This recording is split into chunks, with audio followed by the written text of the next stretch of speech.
Moisés recibió una cantidad de cosas de Dios y de instrucciones. Y dentro de esas instrucciones que Dios le dio, porque acuérdense que Moisés no estuvo solamente un día. ¿Cuántos días estuvo Moisés en el Sinaí? 40 días. Dios le reveló cantidad de cosas. Y Dios le mostró cantidad de cosas. Y le mostró también cómo iba a ser el tabernáculo, cómo hacerlo, cómo hacer absolutamente todo lo que fue el tabernáculo. ¿Se acuerdan del tabernáculo? Y cómo tenía un lugar que era afuera de la carpa, y luego dentro de la carpa estaba el lugar santo, y luego estaba el lugar santísimo, y en el lugar santo estaban unas cosas, en el lugar santísimo habían otras cosas, y en el lugar santísimo estaba, sobre todo lo más importante, estaba el arca. Y el arca estaba hecha de madera recubierta con oro, y encima del arca había unos querubines, muy bien. Y Él les dio unas fiestas, Dios les dio unas fiestas que anunciaban cosas. Esas fiestas anunciaban el obrar de Dios, lo que Él tenía en su mente, lo que Él tenía en su corazón, Dios lo fue anunciando, imagínense, 1500 años antes de Cristo. De hecho, esto venía anunciado desde Génesis, pero con su pueblo de Israel Él se entregó más información de lo que tenía en el corazón. Y por eso también la grandeza del Señor Jesucristo, porque de nadie más, de ningún otro ser, de ningún otro profeta, de ningún otro hombre religioso, nadie se anunció con tanta anticipación las cosas tan claras como Dios las anunció acerca del Señor Jesucristo. Todas las cosas que se cumplieron en Él fueron increíbles, los detalles más increíbles se cumplieron en la vida de Jesús. Así que el Señor Jesucristo no apareció así de un momento a otro y cumplió algunas cosas. No, es que cumplió cosas, demasiadas cosas que venían anunciadas 1500 años antes que Jesucristo naciera. 1500. ¿Saben cuántos años son 1500 años? Yo siempre digo, ¿no? Mucho tiempo. Y siempre hacemos la comparación, ¿no? ¿Cuántos años llevamos como país? Nosotros como país desde la independencia, ¿alguien se acuerda de los buenos estudiantes? 1810. ¿Cuántos años llevamos como nación entonces? Como 200 años. Más o menos unos 200 años. No es nada. No es nada. Nuestra historia como nación no es nada. 200 años. Pero la historia de Israel antes de Jesús eran ¿cuántos años? 1500 años. Y eso es mucho tiempo.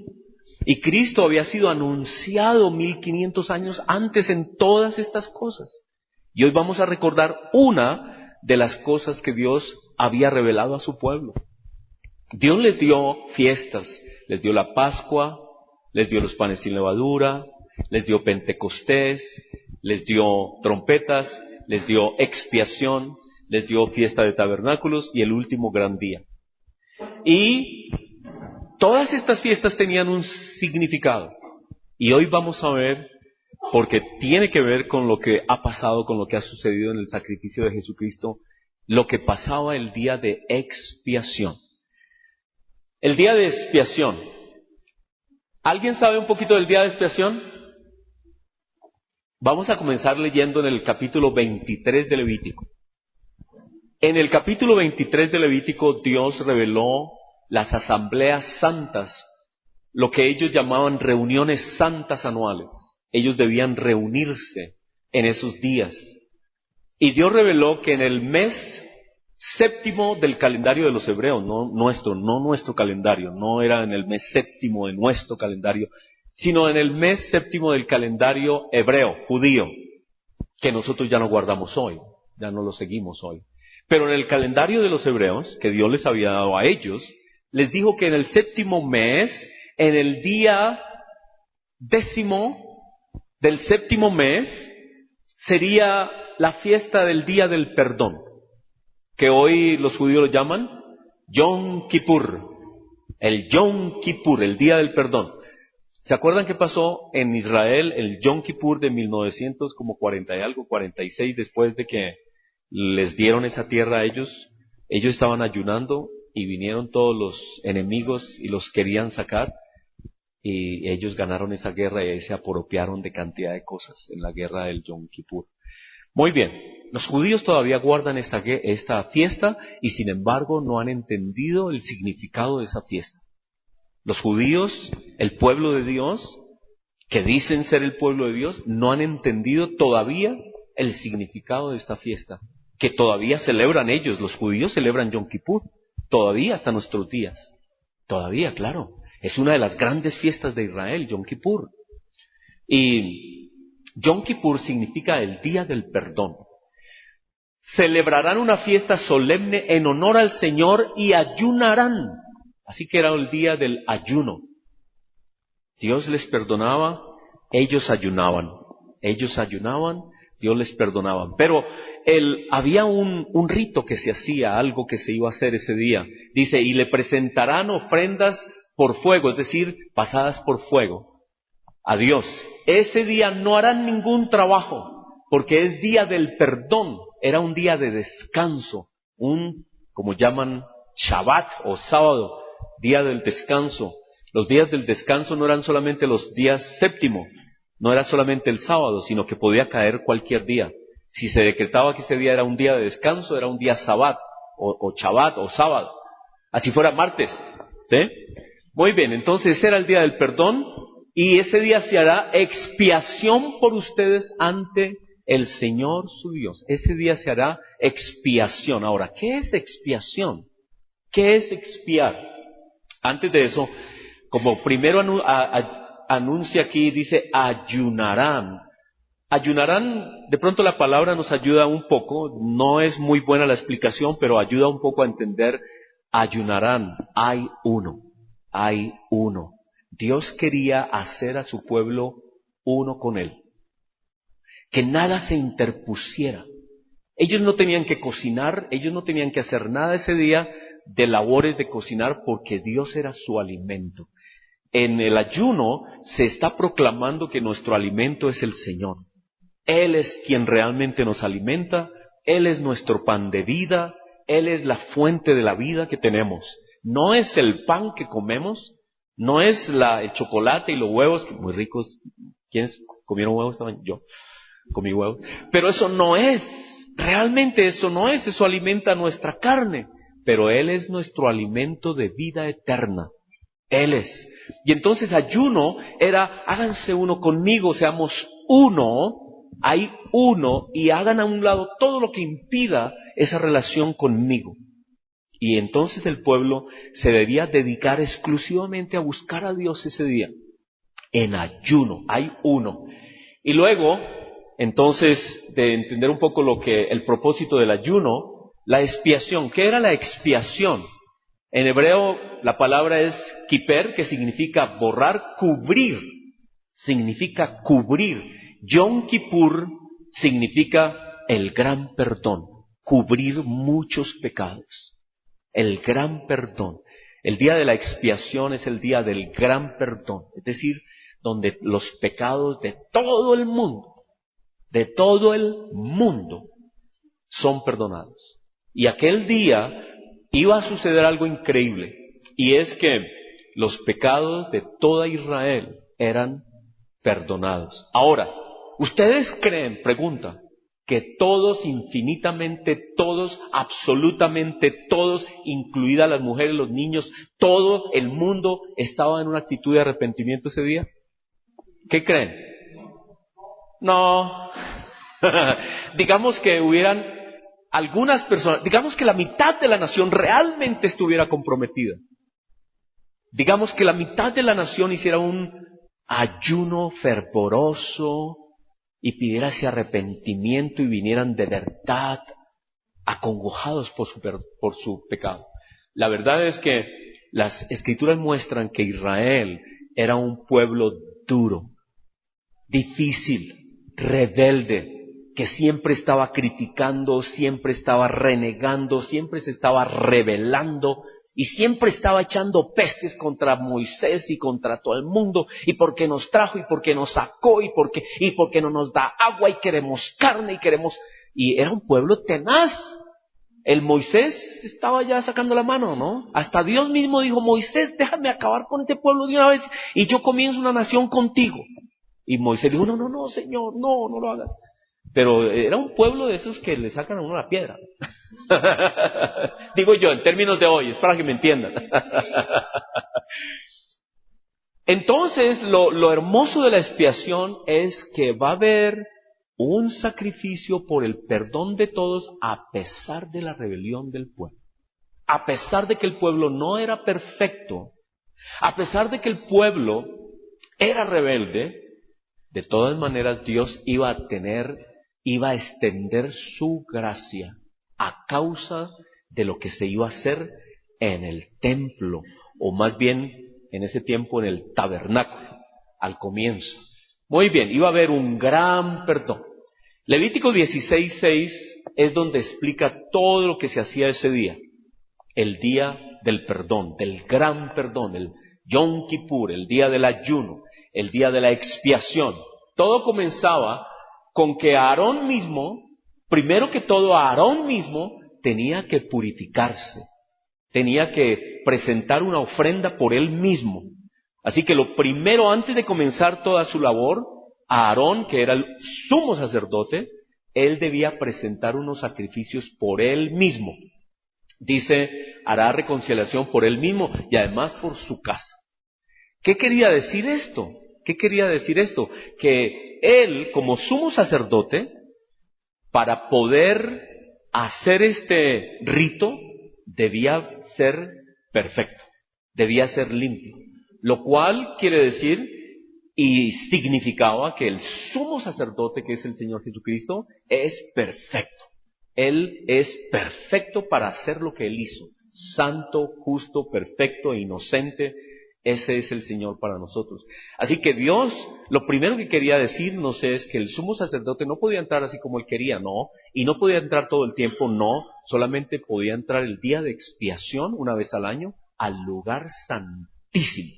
El lugar santísimo que era, bueno, el lugar privado, el lugar de Dios, lo sagrado, lo santo del lugar privado de Dios. Pero vamos a ver algo más. Así que lo primero es que el sumo sacerdote, cuando hace todo este rito de limpieza personal, nos habla de que él, como sumo sacerdote, para hacer lo que tenía que hacer, tenía que estar perfecto. Damos gracias a Dios por Elenita, ha estado malita. Así que si alguien, Marinita, si tú la unges, por favor. Mamita, gracias, amor. Sí, llegó malita. Muy bien, entonces, ¿quedó claro eso? ¿La primera parte era qué? La primera parte es que Aarón, que es sumo sacerdote, se purificaba al mismo, dando a entender que el sumo sacerdote que iba a entrar por nosotros era perfecto, sin mancha, limpio. Muy bien, eso era lo primero. Para entrar al lugar santísimo, el sumo sacerdote tenía que ofrecer un sacrificio de purificación por él mismo. El sumo sacerdote entraba en representación del pueblo. Ese es el otro punto, ¿no? Porque él iba a representar al pueblo. ¿Y cómo era el pueblo? Ya dijimos cómo era el pueblo. ¿Era perfecto el pueblo? No, el pueblo no era perfecto, pero el sumo sacerdote sí. ¿Queda claro? ¿Quién era el perfecto aquí? El sumo sacerdote. El pueblo, no tanto. No, el pueblo no era perfecto. O si no, no hubiera necesidad de día de expiación. Si el pueblo fuera perfecto, no había necesidad de expiar sus pecados. Pero como era imperfecto, era necesario expiar pecados. Así que el hecho mismo de que se celebrara la expiación indica que el pueblo era imperfecto. Y esto es muy importante que lo tengamos en cuenta. El pueblo era imperfecto, pero el perfecto era el sumo sacerdote. Ahora, tengo una imagen aquí. Esa imagen acá la busqué porque era lo que pasaba ese día de expiación. Y es que en el versículo 8 de Levítico 16 dice, y echarás suertes a Aarón sobre los 2 machos cabríos. Es decir que para esa ceremonia se escogían 2 corderos machos. Dios escogió hacerlo así. En la Pascua era un corderito. pero en la expiación era un cordero, ya grande, adulto, ¿sí? Perfecto, ya maduro. Pero hay algo aquí que pasa.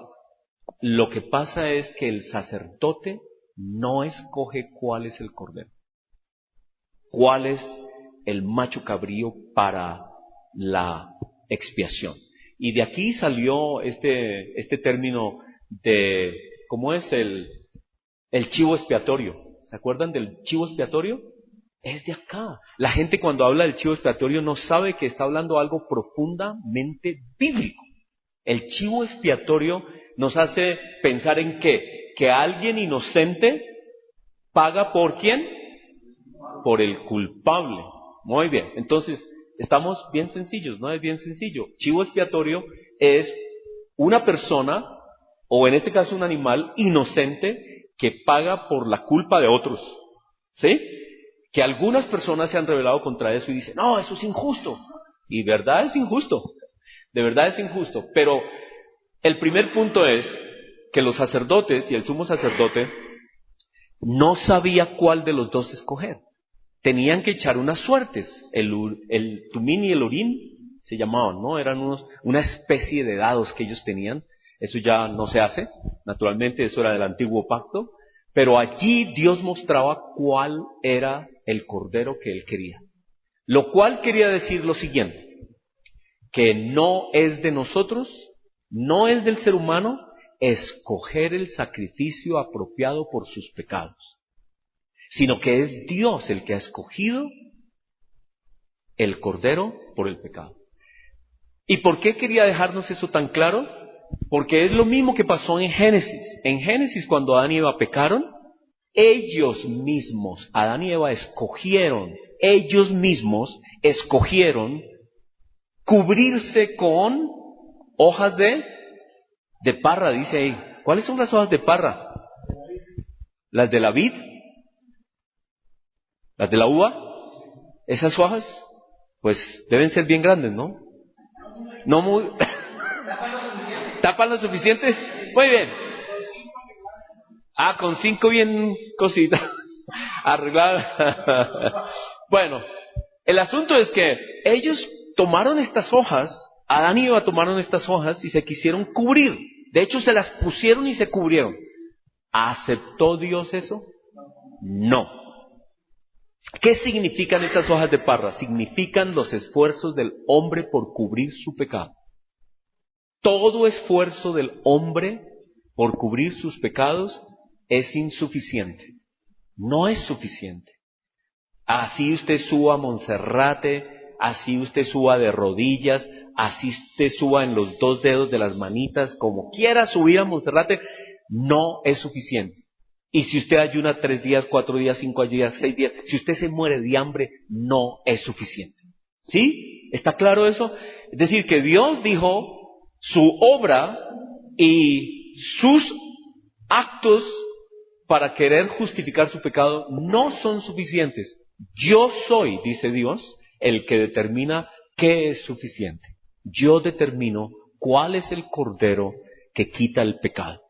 Era Dios. Y entonces allí quedó claro que no es nuestras obras ni nosotros determinamos cómo pagar por el pecado.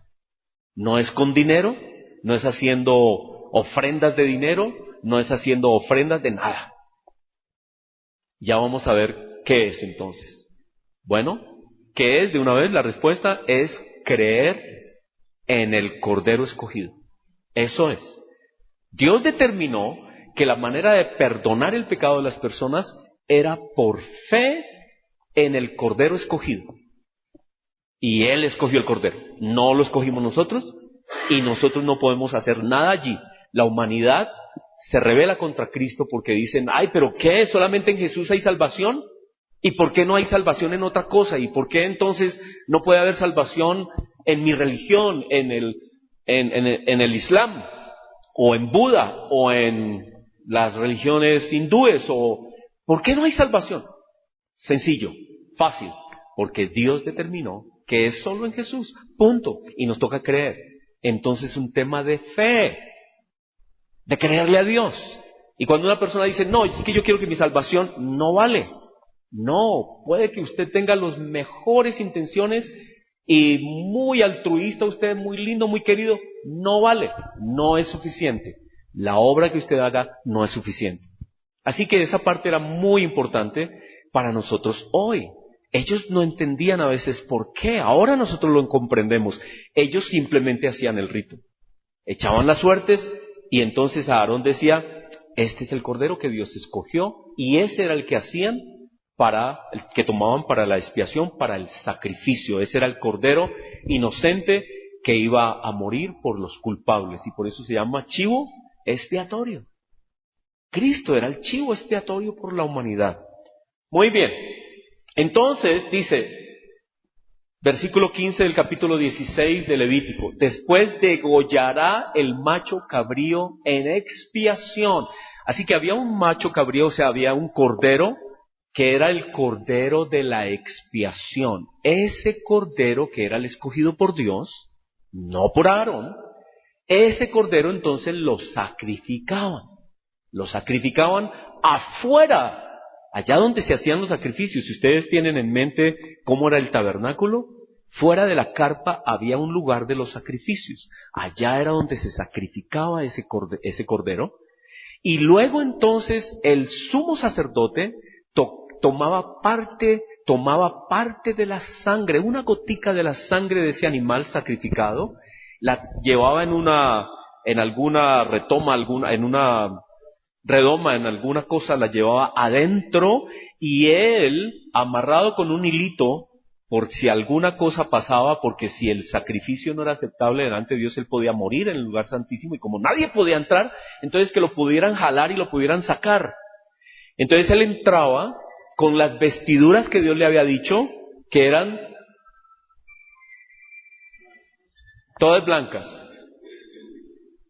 Y tenía que entrar con todo lo que Dios le había dicho a la persona como debía entrar, y llevaba en su mano entonces la sangre, un poquito de la sangre del cordero de la expiación, y hacía algo, tomaba esa sangre y la ponía sobre esta lámina, que se llamaba esta lámina, que es la tapa, la parte de encima de esa caja del arca, que se llamaba ¿cómo? Propiciatorio. Y vamos a tener bien claro este tema del propiciatorio. Se llamaba el propiciatorio. Y sabemos que esa tapa representaba el trono de Dios, porque estos querubines que habían encima del arca son los querubines que representan los ángeles que guardan el trono de Dios. Y allí están esos ángeles que protegen el trono de Dios y están siempre sirviendo y alabando a Dios. Y sabemos entonces que estos querubines, que algunos dicen que antes habían 3, pero uno de ellos era, ¿quién? El que llegó a ser Satanás, que antes Dios no creó a Satanás, Dios creó un ser magnífico. ¿Cómo se llamaba? Luzbel, portador de luz. Pero él se rebeló y luego se volvió portador de oscuridad. Entonces ya no estaba acá, pero él estaba ahí protegiendo, él estaba muy cerca del Padre, de Dios, de Dios mismo. Así que ese propiciatorio representaba el trono mismo de Dios, el trono de Dios. Entonces háganse la imagen. Hay un cordero que es el cordero de la expiación, es un cordero escogido por Dios, que es sacrificado allá afuera de la tienda, pero que el sumo sacerdote que se ha purificado toma un poquito de esa sangre y entra hasta el lugar santísimo. Todo esto era en un ritual, ¿no?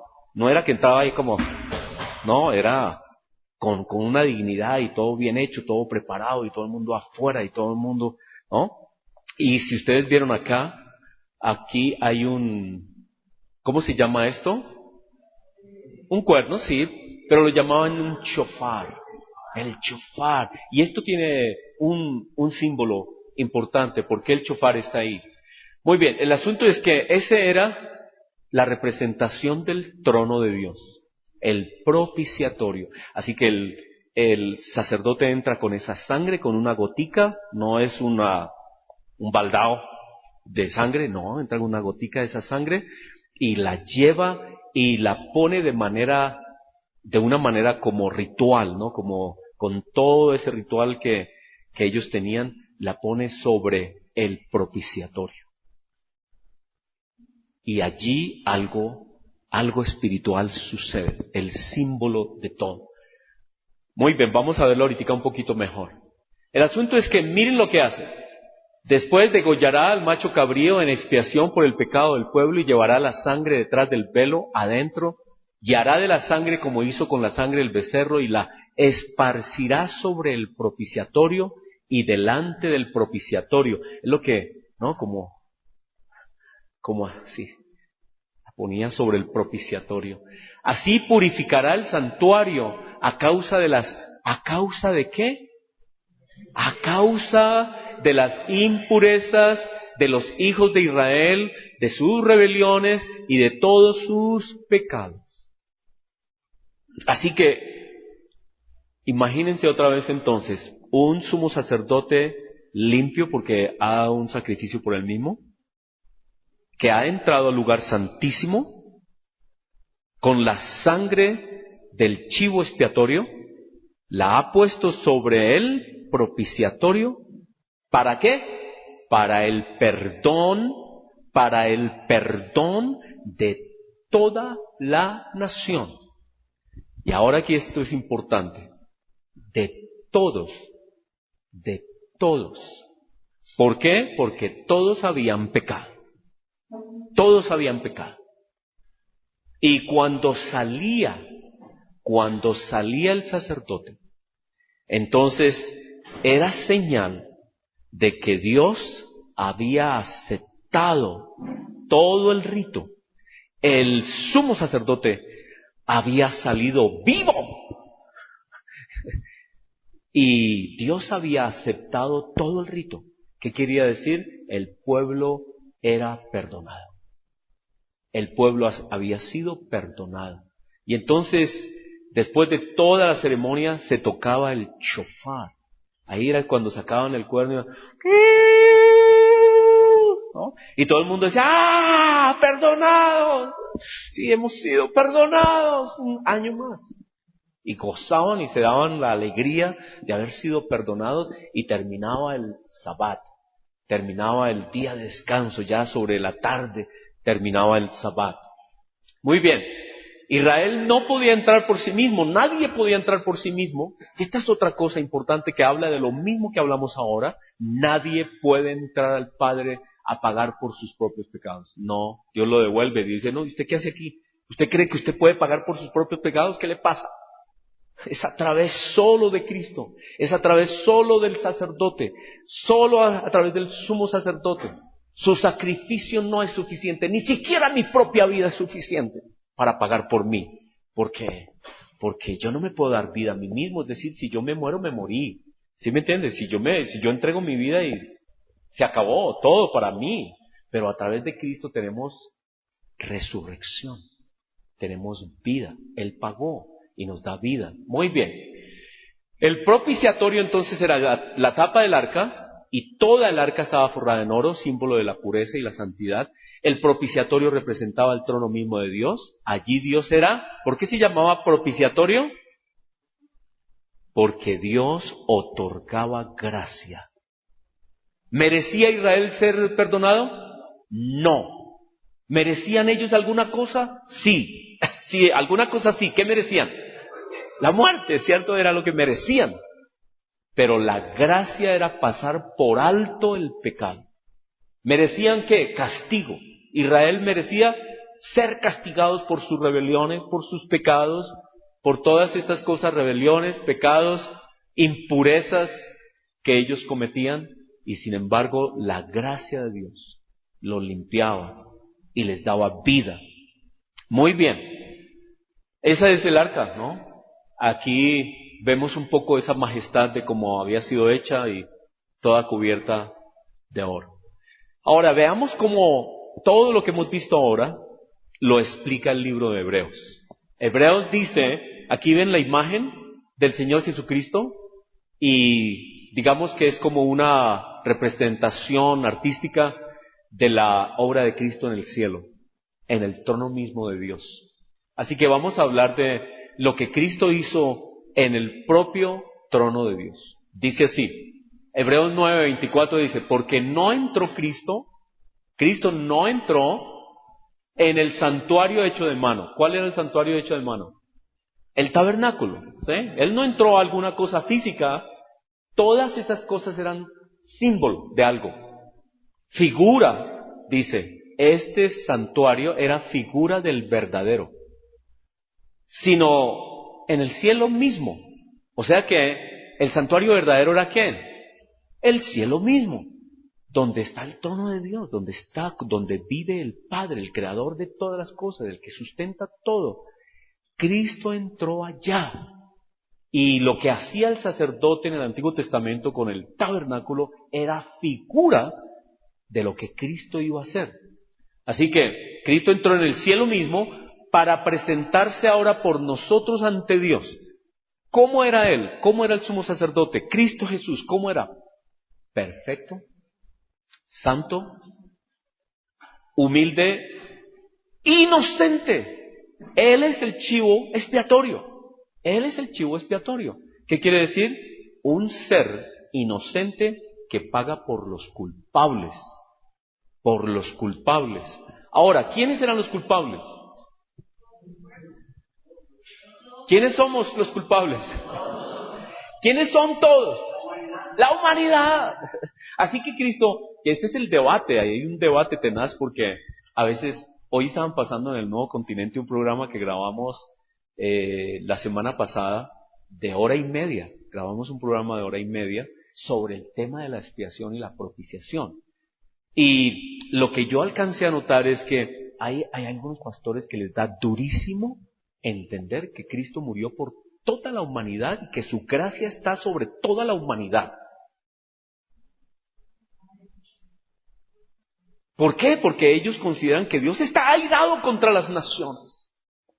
Y que Dios va a destruir, que se le da agua a la boca de coger a la gente y destruirla y darle en la cabeza. No es así, no es cierto, no es cierto.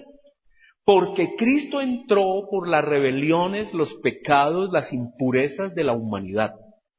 Igual que en el pueblo de Israel, no todos habían aceptado, no todos comprendían, no todos entendían lo que estaba haciendo el sacerdote al frente.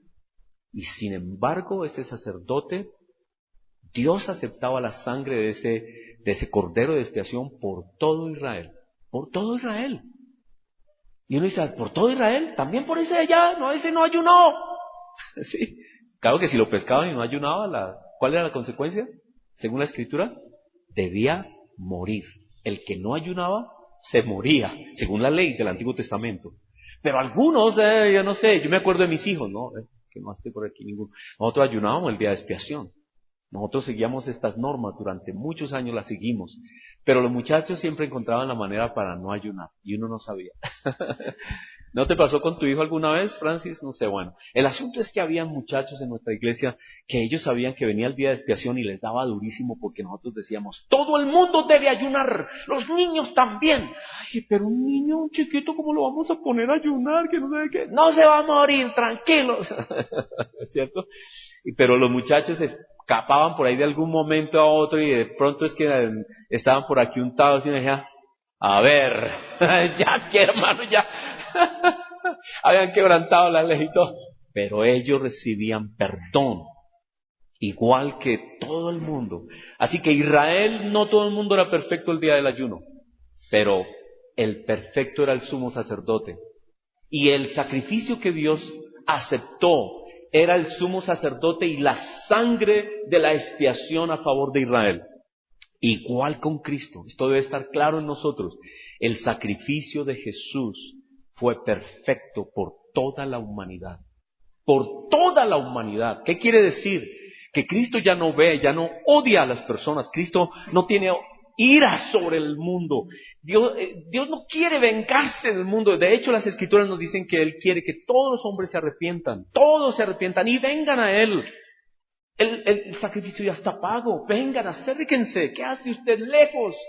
Si ya ha sido pago el sacrificio, ¿qué hace usted alejado de todas las bendiciones que se tienen en el sacrificio de Jesús? Pero la gente no quiere venir, es porque a veces hemos predicado un Dios tan duro y tan fuerte que, como yo decía, hay gente, por ejemplo, los hindúes. El hinduismo le tiene miedo al cristianismo. ¿Saben por qué? Porque en el hinduismo la perfección se logra ¿cómo?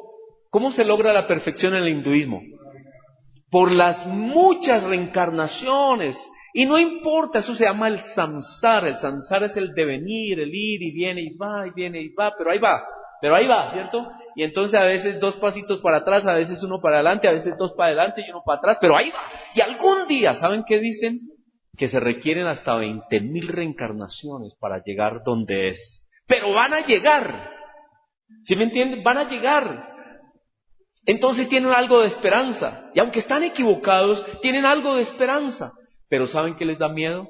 Les da miedo venir a un cristianismo donde el Dios que se predica es un Dios de ira.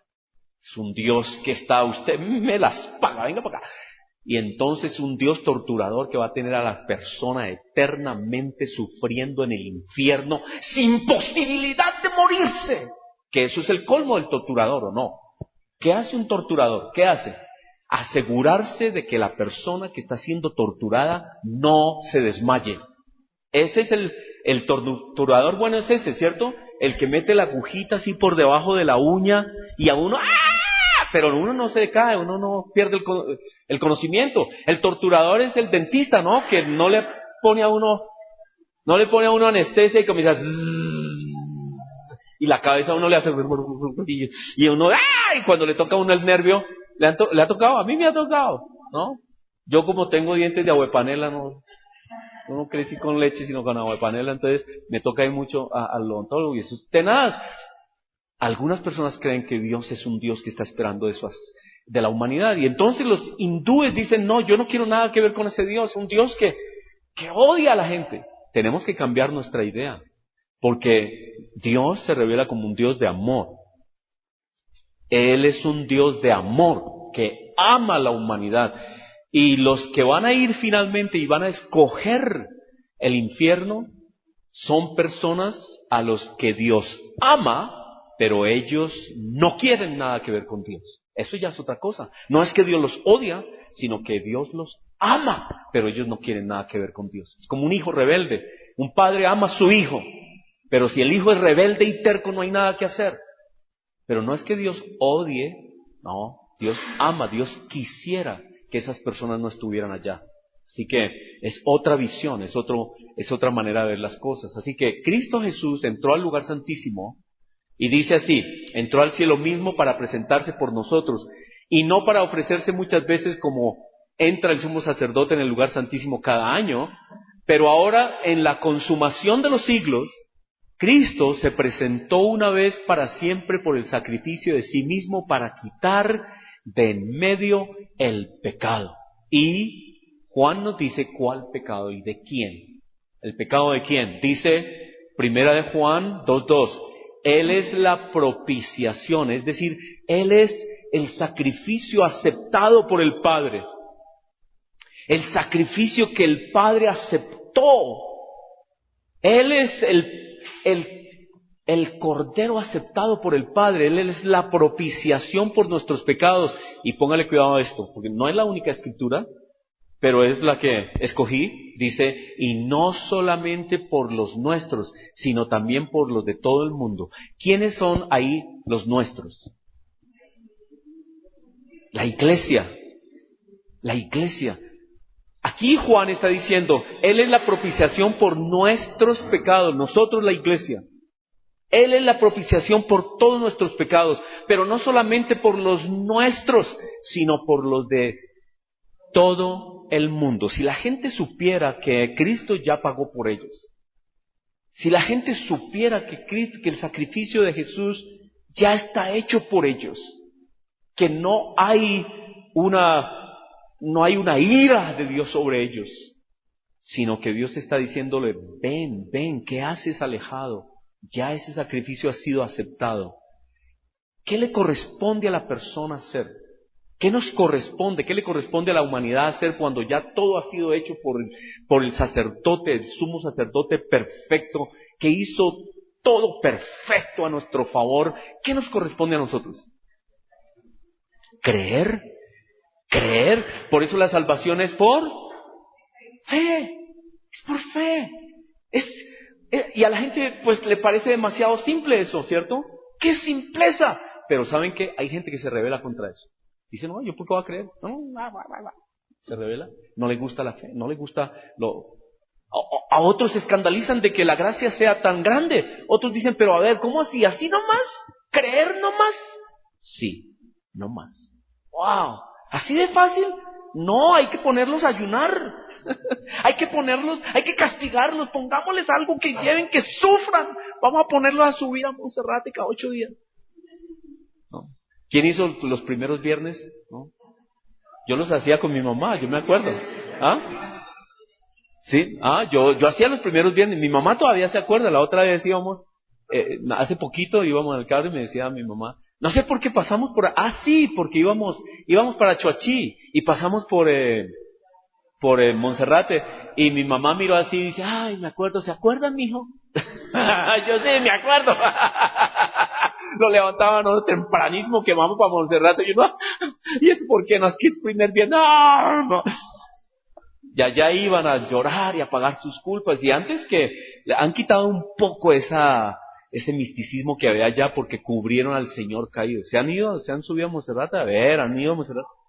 A mí me ha tocado ir porque no he tenido visitantes que quieren subir allá. Yo subo por turismo, ¿ok?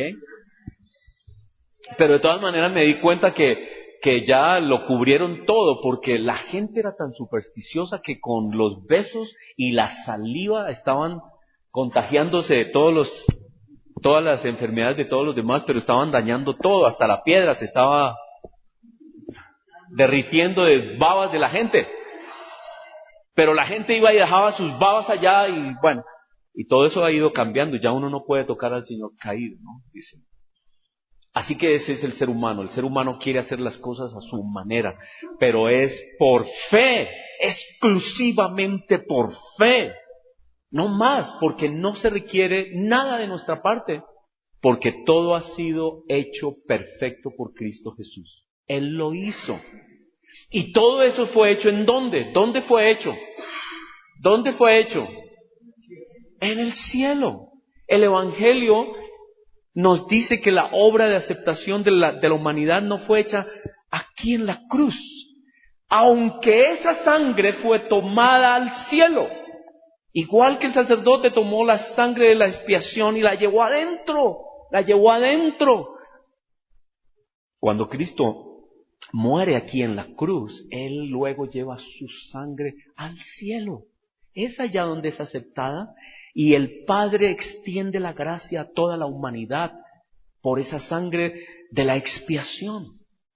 Así que, aunque lo vemos aquí en la tierra, y lo vimos aquí en la tierra, su sangre realmente fue aceptada en el cielo, donde había que llevarla. Él la llevó allá al lugar santísimo, al propiciatorio, al trono mismo de Dios, donde Dios extendió su gracia y su perdón, el gran perdón sobre toda la humanidad.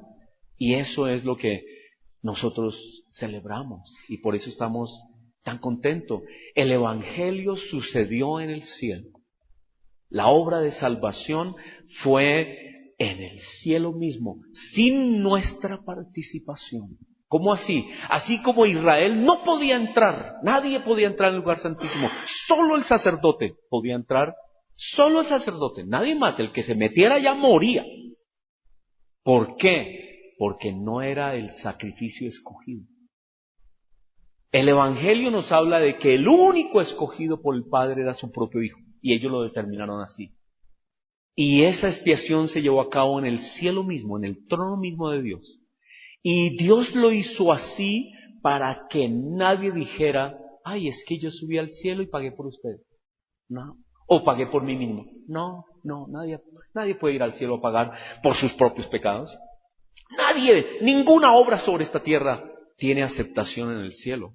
No, solo la sangre de Jesús fue tomada aquí en la tierra y llevada al cielo y aceptada en el trono de Dios. Dios no acepta ningún otro sacrificio, ni nadie puede ir al cielo a presentar algún sacrificio a su favor ni a favor de nadie. Por eso la salvación es por fe, no por obras. Sin embargo, una persona salva tiene obras, ¿sí me entienden? Es decir, tiene una vida que muestra que ha aceptado por fe la obra de Cristo, es decir, es transformado. Pero esas obras son unas obras de resultado de su fe, no son las obras necesarias para su salvación, no, son resultado de haber aceptado por fe. ¿Ahí está claro? Muy bien, entonces la propiciación del Señor Jesucristo es por todo el mundo. Y nadie puede entrar a ese cielo, solo Jesús. Y Él dice que entró una sola vez. Él no va a volver a entrar cada vez que alguien se arrepienta. No, Él ya entró una vez. Y si los musulmanes se arrepienten, ¿va a volver a entrar? No, Él ya entró por ellos. Y si los budistas se arrepienten, ¿va a volver a entrar? No, Él ya murió. Era un solo sacrificio. Eso por eso es lo que dice, no para ofrecerse muchas veces, como entra el sumo sacerdote en el lugar santísimo cada año. No, Él entró una sola vez. Ya, listo, una sola vez es suficiente por la humanidad. Él no va a volver a entrar, ni se va a volver a sacrificar porque, digamos, los pueblos chinos se conviertan. No, Él ya, su sacrificio es perfecto. Y está dado ya, perfecto por todos ellos. Lo que ellos tienen que hacer es ¿qué? Creer. Y ese es el evangelio que la iglesia debe predicar. Eso es lo que dice Pablo aquí para concluir. 2 Corintios 5:15 dice, y por todos murió para que los que viven ya no vivan para sí, sino para aquel que murió y resucitó por ellos. Y todo esto proviene de Dios. ¿Quién fue el que hizo el plan de salvación? Dios. Dice, y todo esto proviene de Dios. Él es el que hizo todo este plan. Quien nos reconcilió consigo mismo por Cristo y nos dio el ministerio de la reconciliación. Que Dios estaba en Cristo reconciliando consigo al mundo. Si quieren, mírenlo en sus Biblias, ¿no? Ahí está en sus Biblias. Yo lo tomé como están las Escrituras. Yo simplemente copio y pego, ¿no? Copio y pego. Entro a Biblia. Muy bien, eso, Cristóbal. Biblia o Bible Gateway. Y allí está la Biblia y uno simplemente copia y pega. Y eso es lo que dice en esta versión. Dice que Dios estaba en Cristo reconciliando consigo al mundo, no tomándoles en cuenta a los hombres sus pecados. Ay, qué difícil es. ¿Cómo así? O sea que Dios ya, toda esta gente pecadora, ¿qué? Pues esos pecados de la gente pecadora ya han sido cubiertos por la obra de Cristo, ya fueron cubiertos. Pero ¿sabe qué? Esa persona pecadora todavía no es libre porque todavía no ha aceptado ese sacrificio de Jesús sobre su vida y todavía es esclavo de su pecado porque todavía no ha aceptado que Cristo lo perdonó. No es que Cristo no lo haya perdonado, Cristo ya lo perdonó, pero él no ha sido perdonado porque no lo ha aceptado. Es como una herencia que no ha sido recibida. Una herencia que está la plata ahí, imagínense los millones ahí y la persona no viene por ellos. Si no viene, pues seguirá siendo pobre, miserable, ¿cierto? Porque no viene por su plata y ahí está la plata. Eso le pasa al mundo. El mundo no viene por la salvación que ya está dispuesta para ellos. Ya está lista para ellos. ¿Por qué? Porque Cristo no tiene... Cristo pagó ya por esos pecados y Dios ya no tiene en cuenta los pecados de los hombres y nos encargó a nosotros la palabra de reconciliación. ¿Qué quiere decir Pablo? Está diciendo, nosotros anunciamos esto. La iglesia lo que tiene que hacer es anunciar eso. Vengan, el pecado ha sido hecho a un lado. Vengan, acepten en fe a Cristo. ¿Qué hacen lejos? Vengan, el sacrificio ya ha sido hecho, ha sido perfecto por toda la humanidad. ¿Qué hace usted siendo musulmán? ¿Qué hace usted siendo budista? ¿Qué hace usted siendo pagano? Venga, reconcíliese con Dios. Y el único camino es Cristo Jesús. Y Él ya pagó por usted. Cristo le ama, por eso decimos eso, ¿cierto? Pero entonces el Evangelio no es lo que yo puedo hacer. El Evangelio no es que yo hago algo, no, el Evangelio es que todo Cristo lo hizo por mí. Él lo hizo. Y por eso nosotros le adoramos. Y por eso nosotros le bendecimos y le aclamamos por todo lo que Él hizo por nosotros. Así que somos embajadores en nombre de Cristo, como si Dios rogase por medio de nosotros. ¿Qué está haciendo Dios ahora? Por medio de la iglesia le está diciendo a la gente, oiga, venga, como si Dios rogase por medio de la iglesia. Vengan, acérquense. Les rogamos en nombre de Cristo, reconcíliense con Dios. ¿Qué hacen alejados de las bendiciones? Vengan, reconcíliense. Al que no conoció pecado, por nosotros lo hizo chivo expiatorio. Lo hizo pecado para que nosotros fuéramos hechos justicia de Dios con Él. Así que quería repasar con eso con ustedes. ¿No les parece muy hermoso que Dios hubiera anunciado todo esto 1500 años antes de Cristo? Y que cuando sucedió, mucha gente no lo entendió y nosotros ahora lo estamos entendiendo, es decir, el mundo lo está entendiendo y por eso tenemos que estarlo repasando todo el tiempo, porque en el pensamiento de Dios ha estado claro hace siglos de siglos de siglos. Y nosotros hasta ahora lo vamos comprendiendo. Demos gracias. Señor, te damos muchas gracias, Padre Celestial. Te damos gracias porque tú tenías esto, dicen las Escrituras, que incluso desde antes de la fundación del mundo, y que el Señor Jesucristo, antes de todo, Él ya había dicho, yo iré por ellos. Yo me entregaré, yo seré el sacrificio propicio. Te doy gracias, te damos gracias, Señor, porque tú no nos creaste para perdición. Tú nos creaste para salvación. Y tú dices que tú eres victorioso. Y de alguna manera extraordinaria, no sabemos cómo, muchas personas abrirán sus ojos porque tú les abrirás los ojos.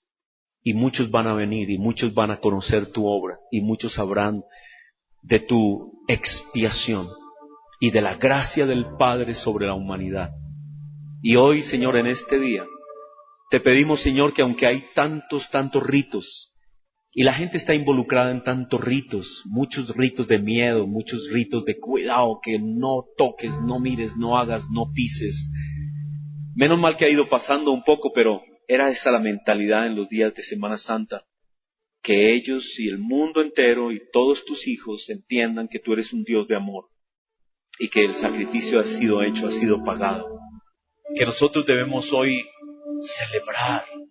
Estamos celebrando, estamos conmemorando, estamos recordando tu sacrificio, pero de una manera tan gozosa. Damos gracias, Señor, porque tú nos amaste aún antes de que nosotros te conociéramos. Y eso es algo magnífico. Que en tu corazón hay amor por toda la humanidad, tu creación. Y por todos nosotros que nos has declarado hijos.